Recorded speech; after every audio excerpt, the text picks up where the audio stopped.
Din uğrunda, vətən uğrunda başda Kərbəla şəhidləri, Seyyid-ü Şəhəda, İmam Hüseyin əleyhissalam, yar-ı ənsarı, əshabı olmaqla Qarabağımızın azadlığı uğrunda canlarını fəda vermiş igid, cəsur, qəhrəman şəhidlərimizi səlavatla yad edir. Allahümmə salli ala Muhammed və ali Muhammed. Zamanə İmam-ı ağamız İmam-ı Zaman əleyhissalamın zuhurunun təcilinə səlavat edir. Allahümmə salli ala Muhammed və ali Muhammed.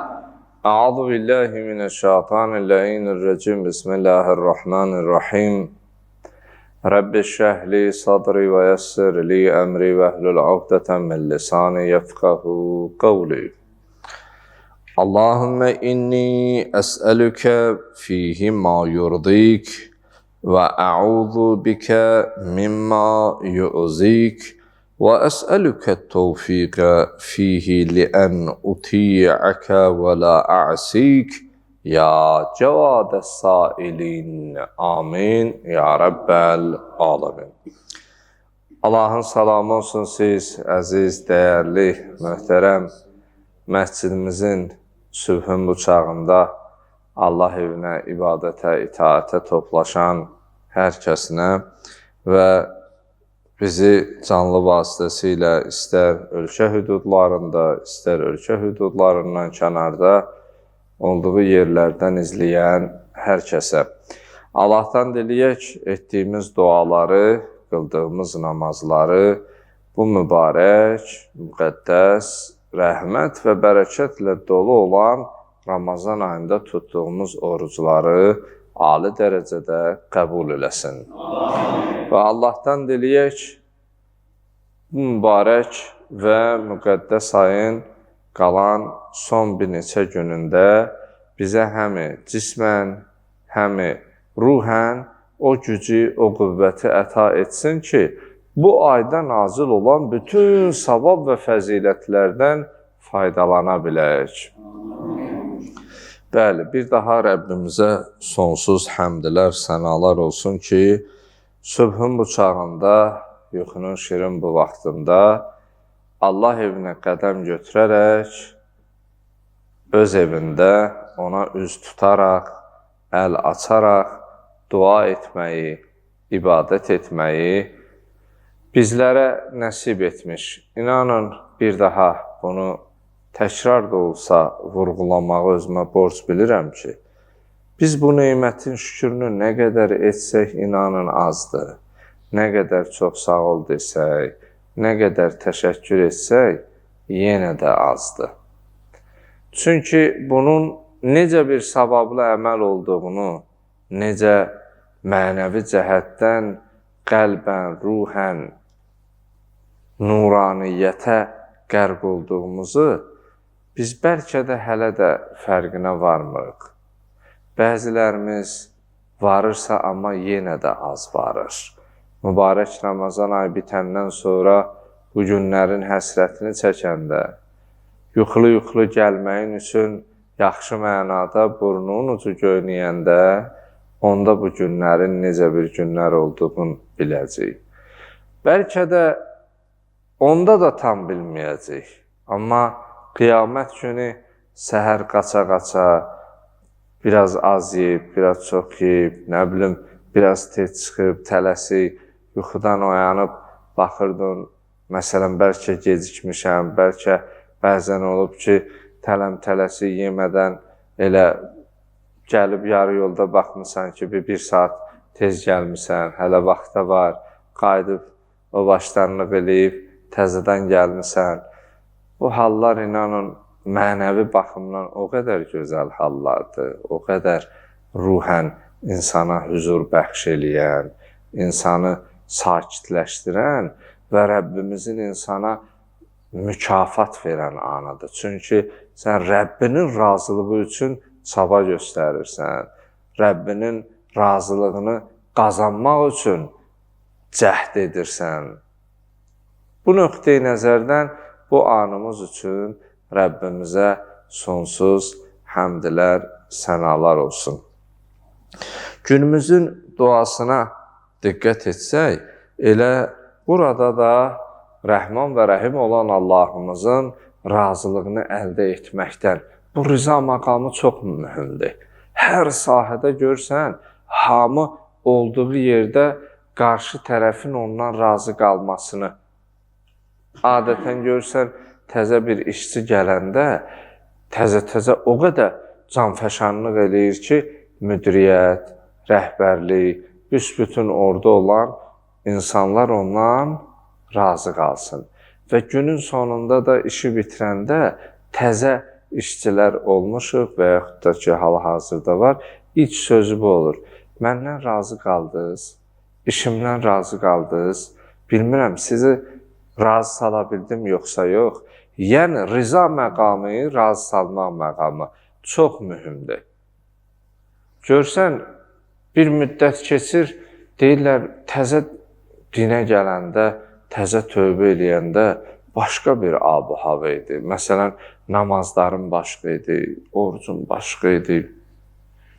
Boş vaxtlarımda çalışırdım, zikr eləyəm. İndi zikr eləyə bilmirəm. Namazlarımı o qədər əvvəlki kimi diqqətlə, xuzuyla, xuşuyla yerinə yetirə bilmirəm. Bunlar əslində insan görsən əvvəl təzə başlayanda da Allahın razılığını əldə etmək üçün daha çox vaxt eləyir. Məsələn, mübarək Ramazan ayının ilk günləri, ortaları, məsələn, elə məscidimizə gələnlərin o çoxluğun təzə-təzə biraz enerjili olur da adam. Sonra görsən, biraz yeyirsən, ağırlaşırsan, biraz məsələn də gec yatırsan, sübhə biraz gec oyanırsan, bəzən hətta sübhə də yatıb qalırsan, gəlib çıxa bilmirsən, yavaş-yavaş sayımızdan elə deyir, görünən kəndənə bələdçi. Ona görə Allah burada vəl-aqibətü lil-muttaqin, aqibət, xoş sonluq, təqvalılar üçündür. Ona görə mühüm olan işin sonudur. Mükafat sonda verilir. Yəni, başdan, əvvəldən verilmir. Ona görə görsən, bəzisinin əvvəli əziz olur, sonu zəlil. Yəni, əvvəli izzətdir, sonu zillətdir. Bəzənsə əksinə olur, əvvəli zəlil, yəni zillətdə, sonu əziz, yəni izzətdə. Mühüm sondur. Allah insanın əvvəlinə yox, onun sonuna görə onu qiymətləndirir, mükafatlandırır. Məsələn, görsən, biz bir dəfə bu mövzuya toxunmuşduq. Birinə deyirsən, sabahın xeyir, deyir, aqibətun xeyir. Günortan xeyir, deyir, aqibətun xeyir. Axşamın xeyir, yenə deyir, aqibətun xeyir. Çünki aqibətin xeyirli olması mühümdür. Ola bilər, sabahın xeyirli olub, amma günorta aqibətdir, ondan sonradır, xeyir olmasın. Günortan xeyirdir, amma üzü axşama xeyir olmasın. Bəzən görürsən, biri müsəlman yatıb, günün sonunu icən kafir şəklində, münafiq şəklində, müşrik şəklində dünyanı dəyişib. Bəzən bunu niyə deyirlər aqibət? Çünki son anda belə insan nə edə bilər? Yolundan uzaq ola bilər. Və bəzən də insanı sırf elə nəfs və şeytan ən çox bağlı olduqlarının vasitəsilə azdırır. Bağlı olduqlarının, asıl olduqlarının vasitəsilə azdırır. Hətta Peyğəmbər Salavatullahın dövründə biri can üstündə olur. Peyğəmbər Salavatullah gəlir onun başının üstə, deyir, Qul la ilahə illallah tuflih. La ilahə illallah de ki, nicat tapasan. Nə qədər deyir, bu la ilahə illallahı dilinə gətirə bilmir. Demək istəyir, amma deyə bilmir. Təkrarlaya bilmir. Halbuki, o sağlığında elə la ilahə illallah tohid əhlindən olub. Sağ ikən, həyatda ikən onu deyərdi. Amma bir neçə dəfə bunu Peyğəmbər salavatullah cəhd edib, la ilahə illallah de, nicat taparsan deyə söyləyə bilmir. Amma o ölüm yatağından qalxdıqda, özünə gəldikdə, ayıldıqda, Allah onu həyata yaşama imkanı, şansı verdikdə, ətrafında olanlarla birlikdə, sahabələrin yanında Peyğəmbər salavatullah deyir ki, mən sənə la ilahə illallah dedikdə, niyə demirdin? Deyir, ya Rasulallah, and ola o varlığa ki, səni Peyğəmbər olaraq göndərib. Mən səni eşidirdim və deməyə də çalışırdım. Amma Allahla öz aramda gizli deyil. Mənim bu danışdığım hadisə mərhum Şeyx Əbbas-ı Qumminin, Mühaddis-i Qumminin Mənazilül Axirət, axirət aləminə səyahət bir əsəri var. Onu 97-ci ildə, tam 29 il bundan öncə tələbəli illərində oxumuşdum. Oradan yadımdadır, xatirəmdədir. Deyir, Peyğəmbər sallavatullaha buyurur ki, mənim bir çox istədiyim fincanım vardı. Adam bəzən elə bir əşyalar var, adətən bu uşaqlarda olur, amma uşaqlığından elə böyüklüyə qədər özü ilə aparan da olur. Məsələn, bir əşya olur, ona çox bağlıdır. Ona baxır, toxtaqlıq tapır. Yəni, hətta yaşı biraz çox olan uşaq vaxtından, məsələn, bir dəsmal, bir parça, onun qoxusu ilə, məsələn, yatıb, bəzən olub, uşaq biraz kənarda olub, onu özləri ilə götürməyəndə vadar olub, evə qayıdıblar ki, deyir, adət eləyib, bunu elə qoxuyaraq, onun isi ilə. Deyir, mənim bir fincanım var idi, onu çox istəyirdim, hər şeydən, yanımda.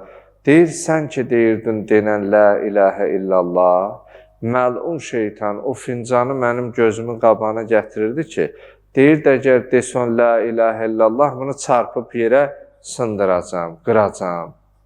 Demək istəyirdim, amma gör, son an necədir o məlun ki, Allahın dərgahından qovulanda söz verdi ki, mən oturacam sənin düz yolunda və sənə doğru gələnləri sapındıracam, yolundan azdıracam, yayındıracam.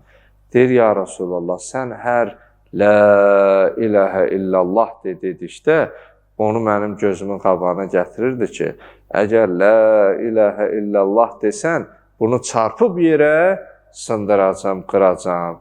Onu qırmasın, sındırmasın deyə mən la ilahə illallah demirdim. Ona görə gərək insan nəyəsə sevgisi, rəğbəti olsa da, bağlılığı olsa da, aşırı olmasın. Onu ondan alacaq kimliyini və onun inancını əlindən alacaq şəkildə olmasın.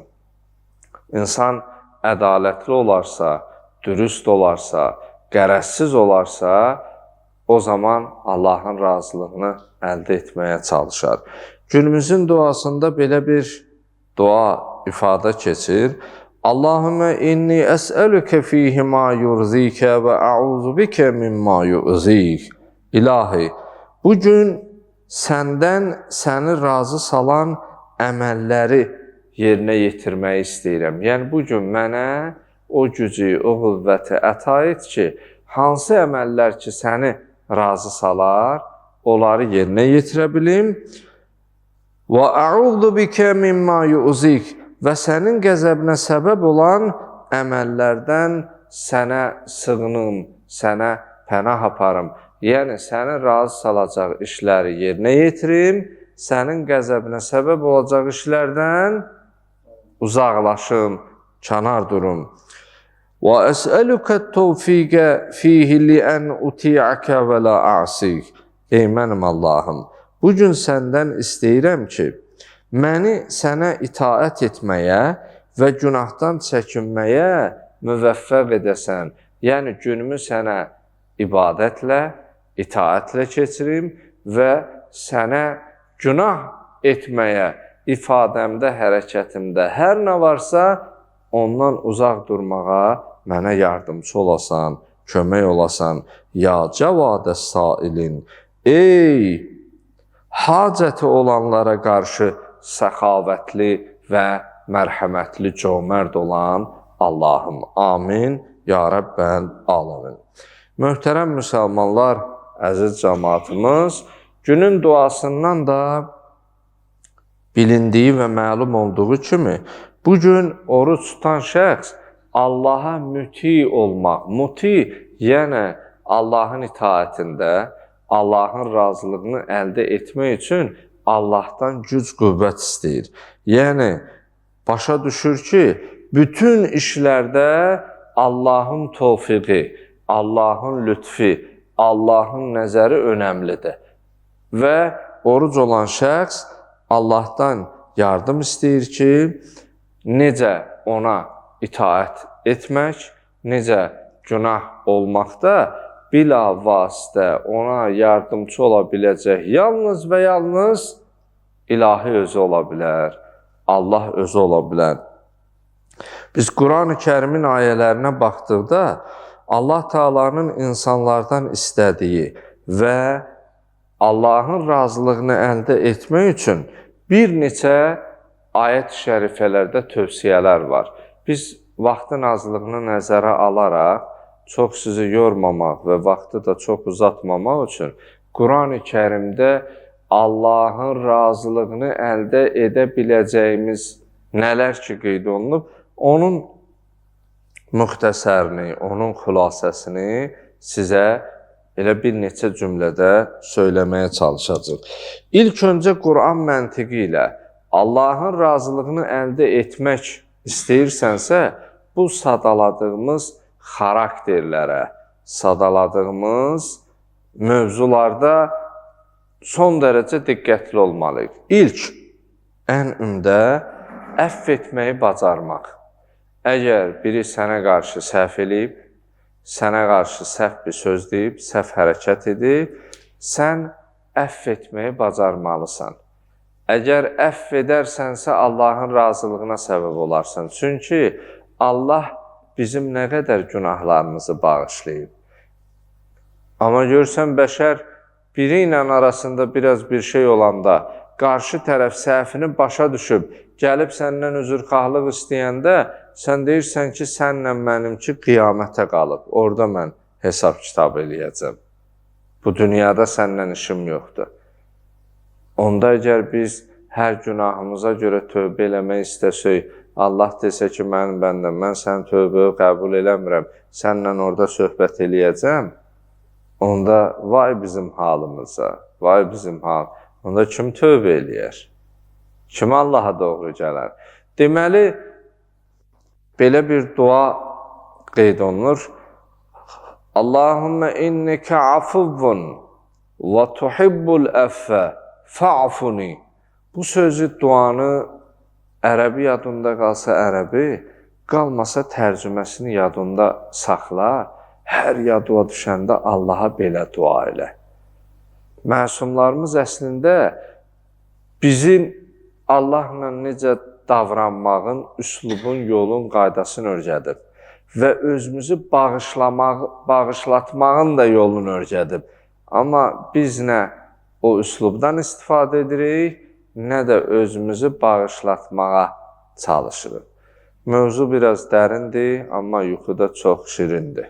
Ona görə baxışlarınızdan baxıram ki, çox dərinliyə getmək olmaz. Çünki yuxu da aparar, mövzu da yarımçıq qalar. Elə biraz səthi güzəşt edirik. Peyğəmbər alıb, Peyğəmbərə salavat edər. Allahümmə salli ala Muhammed Amma biraz mürgüləyib, ayləndə üzüzdə elə bir nurani sima yaranır, istəyirsə təbəssümlə biraz gizlədəsiz ki, yox, mən mürgüləmirdim.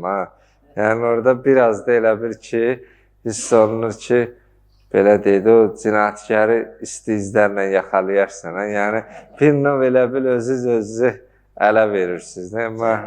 Ona görə azından, necə deyim, şux durmağa, belə müvazibəti itirməyib, hələ də ayaq üstə durmağa çalışırsansa, bu sənin uğrundur, bu sənin qazancındır İnşallah ki, gerisin bu yuxu ilə mübarizə apara-apara ki, qulaq assın, bunun mükafatını mütləq Allah verəcək. Gəlmək bir yana, belə mübarizə aparmağın bir Allahı bir ləzzəti var. İnşallah o hələ də mürciyə dalanların mürcüsü qaçsın deyə bir mürcü qaçıran sələbat zikridir. Allahümme salli ala Muhammed ve Bəli, dua bundan ibarətdir. Allahümme inneke afuvvun və tuhibbul affe fa'funi. 3 cümlədən ibarətdir. Allahım, sən bağışlayansan və bağışlamağı sevənsən, sevirsən, sevənsən. Allahım, məni bağışla. Yəni, sən birinci ifadəndə etiraf edirsən ki, Allah, sən bağışlayan varlıqsan. Tabi bunun ikincisi yoxdur. 2 üstə 2. Və bağışlamağı da sevirsən. İndi mən səndən səhvlərimi başa düşüb, səndən istəyirəm ki, Allah, məni bağışla. Yəni, bağışlayansan, bağışlamağı sevənsən, mən istəyirəm, indi onu məndə tətbiq edəsən, məni də bağışlayasan. Deməli, Allahın razılığını əldə etmək üçün ümdə məsələ, insan əff etməyi bacarmalıdır. Sən bağışlamalısan ki, Allah da sən neynəsin? Bağışlasın. Səhvini başa düşüb, səndən üzrxahlıq diləyəni əff etməlisən ki, sənin də xəta, nöqsan, günahına görə Allahdan üzrxahlığı Allah əff eləsin. İkinci məsələ güzəştə getmək. Yəni ki, hər şeyə görə qarşı tərəfə inad etmək olmaz. Hər xırda məsələyə görə qarşı tərəfə cəza vermək olmaz. Güzəştə getməyi də bacarmalısan. Üçüncü cəhət, yersiz intiqamdan çəkinməlisən. O aciz insanların işidir ki, fürsət düşən kimi cəzalandırır və intiqam alır. Böyük insanlar əllərinə şans və fürsət düşdükdə intiqam almağı yox, bağışlamağı seçim edirlər. Ona görə şərait, zaman, məkan sənin intiqam almağın üçün yetişdikdə, çatdıqda, sən intiqam almayıb bağışlamağı seçim edərsənsə, o zaman Allah rızasını əldə etmiş olarsan, razılığını qazanmış olarsan. Başqalarına yaxşılıq, infaq etmək, sədəqə vermək, yoxsul insanlara əl tutmaq, zəiflərin haqqını qorumaq, bərpa etmək, insanların arasını düzəltmək, əmr biməruf etmək, nəhyəz münkər, yaxşılığa dəvət, pislikdən çəkindirmək, ağıllı və bəsirətli insanlarla məsləhətləşmək, qonşu, qohum, dost, ailə haqlarına riayət etmək, bir sözlə xeyir işlərə təşviq etmək, insanları pis işlərdən çətindirmək, zülm və təcavüzdən əl çəkərək sülh və hüzuru insanlar arasında təşviq edici işlər görmək və özün o halda olmağın Allahın razılığını əldə edəcək işlərdəndir. Bu sadaladığımız siyahıya bir çoxlarını da əlavə etmək olar, amma ən ümdə insanın Allahın razılığını əldə etməsi üçün bu sadaladıqlarımıza yiyələnməsi, sahiblənməsi çox mühümdür. Bəli, Allahdan dilək və istəyimiz budur ki, günün duasında qeyd olunduğu kimi, Allahım, bu gün mənə səni razı salacaq işlərə və sənin qəzəbinə səbəb olacaq işlərdən uzaq olmağa müvəffəq etkinən. Yəni, bugün bütün işlərimdə, danışıq, ifadə, hərəkətlərimdə sənin razılığını əldə edəcək işlər görüm və sənin qəzəbinə səbəb olacaq bütün işlərdən uzaq olun. Amin, ya Rəbbəl aləmin. Allahım, etdiyimiz duaları qəbul etkinən. Cümləmizə o gücü, o qüvvəti, mənəvi, ruhi baxımdan o imkanları, qüdrətləri bəxş et ki, sənin bütün bizdən istədiklərini həyata keçirə bilək. Allahım, bu mübarək Ramazanı ömrümüzün axırıncı Ramazanı qərar vermə. Etdiyimiz duaların qəbuluna, tutduğumuz orucuların qəbuluna, Peyğəmbər alı Peyğəmbərə ucalı sələvat zikr elə. Allahümmə salli ala Muhammed və ali Muhammed.